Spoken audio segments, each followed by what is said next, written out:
Assalamualaikum warahmatullahi wabarakatuh. Selamat siang teman-teman. Tema kita pada siang hari ini adalah tentang pengaruh sosial budaya terhadap karya sastra dan penerimaan masyarakat terhadap karya penulis tertentu. Baik, langsung saja mari kita simak penjelasan berikut. Seperti yang dikatakan oleh Sapardi Djoko Damono bahwa karya sastra tidak jatuh begitu saja dari langit, tetapi selalu ada hubungan antara sastrawan, sastra, dan masyarakat.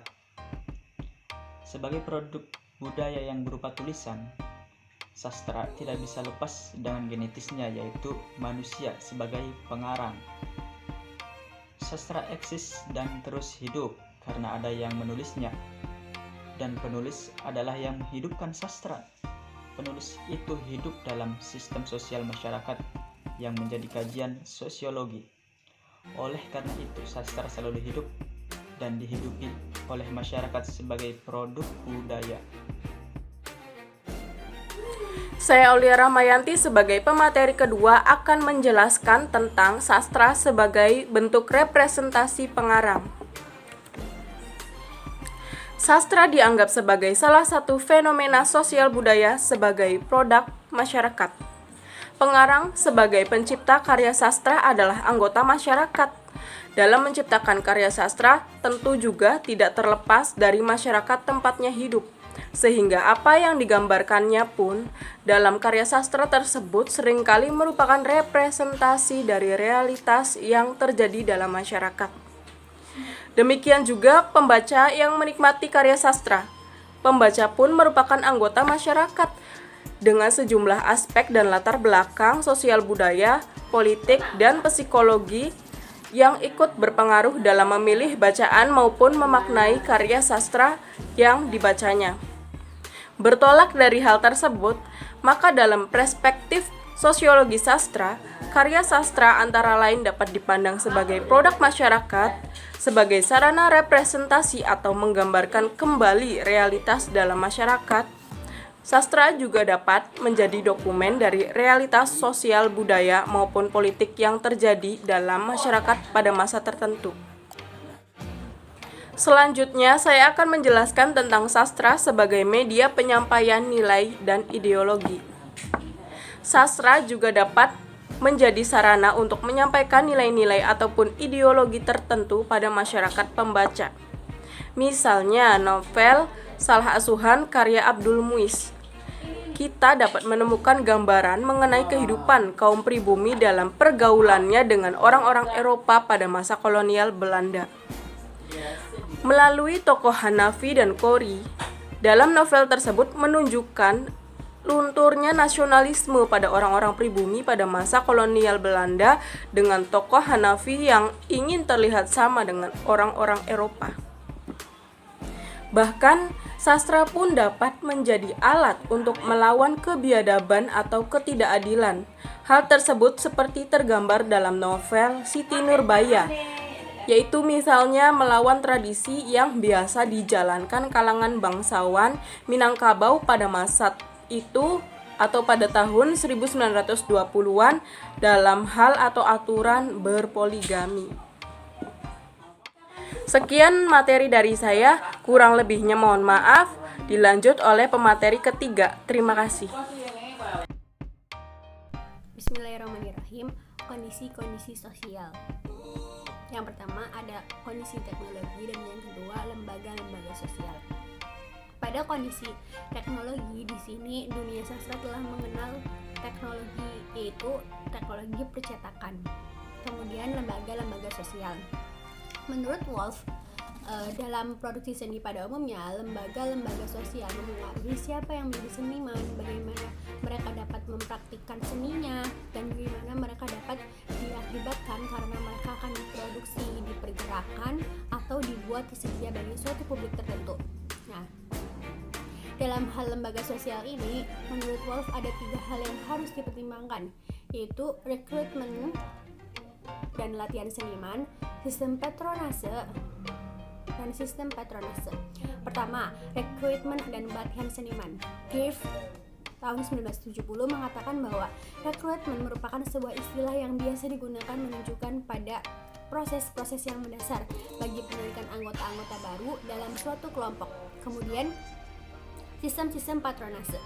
Menurut Lawrence tahun 1972, aspek sentral patronase yang relevan bagi sosiologi sastra adalah bahwa lembaga tersebut membentuk suatu hubungan tukar-menukar antara orang secara berpasangan dengan status yang tidak sama. Terima kasih. Assalamualaikum warahmatullahi wabarakatuh. Nama saya Alifah Fauzaryadi. Saya di sini akan menjelaskan tentang peran sastrawan dalam masyarakat. Di dalam dunia sastra Indonesia dapat ditemukan beberapa sastrawan yang memiliki kedudukan dan peran sosial yang penting dalam masyarakat.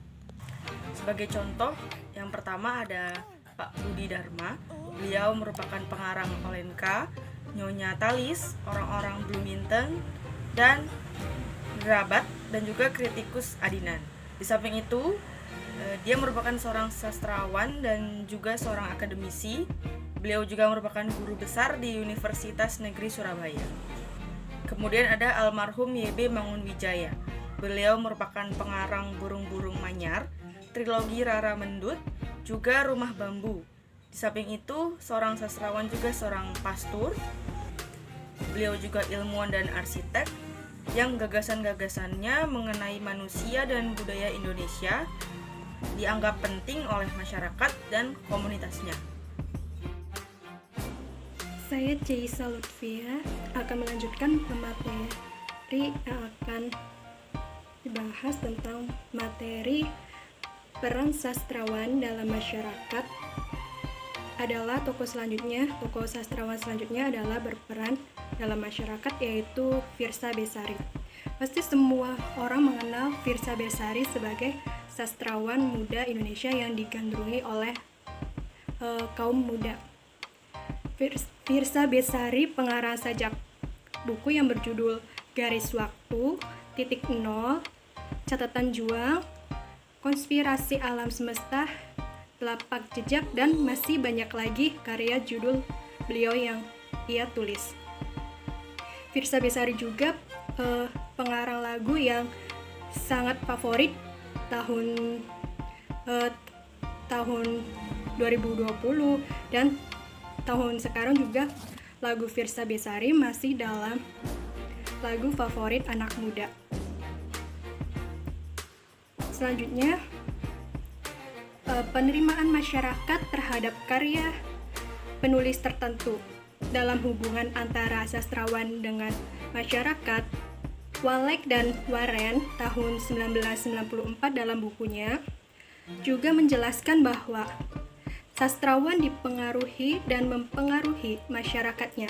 Seringkali bahkan seseorang pengarang telah menentukan siapakah calon pembaca yang dituju. Novel para priai contohnya ditulis oleh Umar Khayyam untuk ditujukan kepada pembaca yang sedikit banyak memiliki bekal pengetahuan budaya Jawa, karena dalam novel tersebut memiliki bekal karena dalam novel tersebut cukup banyak ditemukan ungkapan, kosakata, dan butir-butir budaya Jawa yang melekat pada tokoh-tokoh dan latar masyarakat yang digambarnya. Demikian juga novel Kitab Omong Kosong karya Seno Gumira Ajidama ditulis untuk masyarakat yang sedikit banyak memiliki pengetahuan yang berhubungan dengan wayang, khususnya contohnya itu Ramayana, karena di dalamnya ada kerangka cerita dan tokoh-tokoh wayang.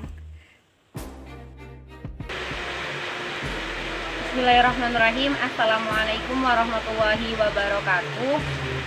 Saya Dea Mariana dari kelas 4A Tadris Bahasa Indonesia. Saya anggota kelompok 6 Sosiologi Sastra. Di sini saya sebagai pemateri terakhir akan melanjutkan materi tentang penerimaan masyarakat terhadap karya penulis tertentu. Ya, langsung saja. Seorang sastrawan tidak hanya mengikuti selera pabriknya atau pelindungnya, tetapi juga dapat menciptakan pabriknya. Beberapa sastrawan Indonesia juga memiliki bahasa ya, serta isi karya sastra. Contohnya saja seperti Iwan Simatupang, Budi Dharma, dan Putu Wijaya. Mereka semua memiliki pabrik pembaca yang berbeda-beda. Contohnya dengan Umar Khayyam, kemudian Ahmad Tohari ataupun Pramudia Anatur. Karya-karya Iwan Simatupang dan Budi Dharma dan Putu Wijaya yang berkecenderung beraliran surrealistis, inkonvensional, dan penuh dengan renungan filosofi mengenai hidup manusia lebih sesuai untuk pabrik yang memiliki latar belakang intelektual perguruan tinggi dan kompetensi sastra yang relatif tinggi. Sementara itu, karya-karya Umar Khayyam dan Ahmad Tohari yang cenderung beraliran realisme dan konvensional bicara tentang masalah-masalah sosial budaya yang memiliki publik lebih luas. Hampir sebagian masyarakat pembacanya adalah masyarakat Indonesia ya. Dan oleh masyarakat Indonesia itu dapat menikmati karya-karya mereka. Kemudian ada 3 pandangan yang berhubungan dengan fungsi sosial sastra. Yang pertama itu, sastra dianggap setara dengan karya pendeta atau nabi. Dan yang kedua, pandangan seni untuk seni. Ya, dan yang ketiga adalah pandangan yang bersifat kompromis. Kemudian dalam mengkaji penerimaan pembacaan terhadap suatu karya sastra itu ada 3 tahapan. Yang pertama, menentukan wilayah kajian, dan yang kedua, pengumpulan data, dan yang ketiga adalah memaknai data. Cukup sekian dari saya, terima kasih. Bila ada kesalahan, mohon maaf, saya kembalikan kepada moderator. Wassalamualaikum warahmatullahi wabarakatuh. Baik, mungkin segitu saja yang bisa kami sampaikan pada pertemuan kali ini. Semoga pemaparan materi yang kelompok kami sampaikan bisa bermanfaat bagi teman-teman semua. Saya akhiri. Wassalamualaikum warahmatullahi wabarakatuh.